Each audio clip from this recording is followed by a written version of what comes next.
ఏంటండి వదిన గారు ఈ మధ్యన కనబడ్డమే మానేశారు? బొర్తిగాని ఇటు సైడే రావడం లేదు. ఏముంటుందండి, మీ అన్నయ్య గారు బయటికి వెళ్ళడం లేదు, ఇంట్లోనే ఉంటున్నారు ఈ మధ్యన. అందుకే ఇటు రావడం మానేశాను.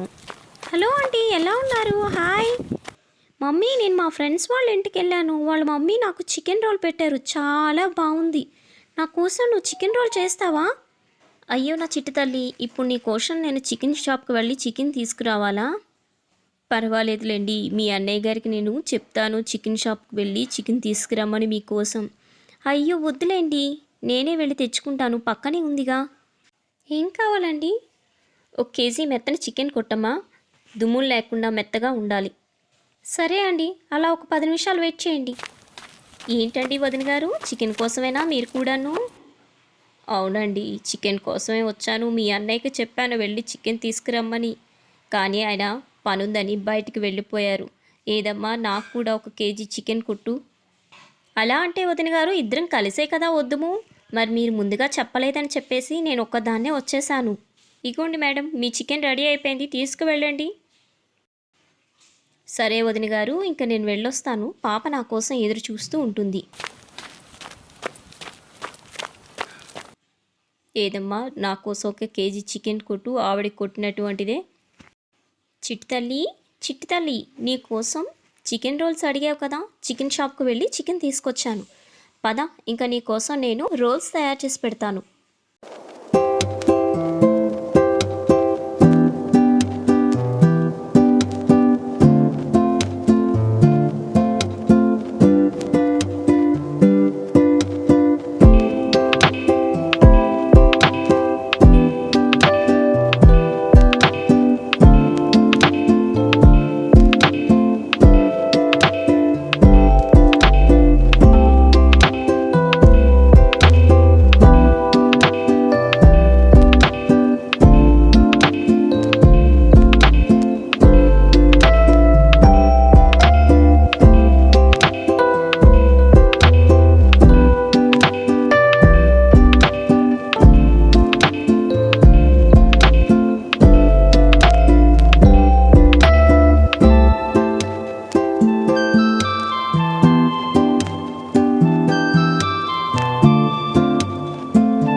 చిట్టి తల్లి, నీకోసం రోల్స్ తయారు చేసేసాను. తొందరగా రా నాన్న, ఆలస్యం అయిపోతుంది. వదిన గారు, చికెన్ రోల్స్ తయారు చేసేసారండి. చూడటానికి చాలా బాగున్నాయి. నేను కూడా ఒకటి తింటాను.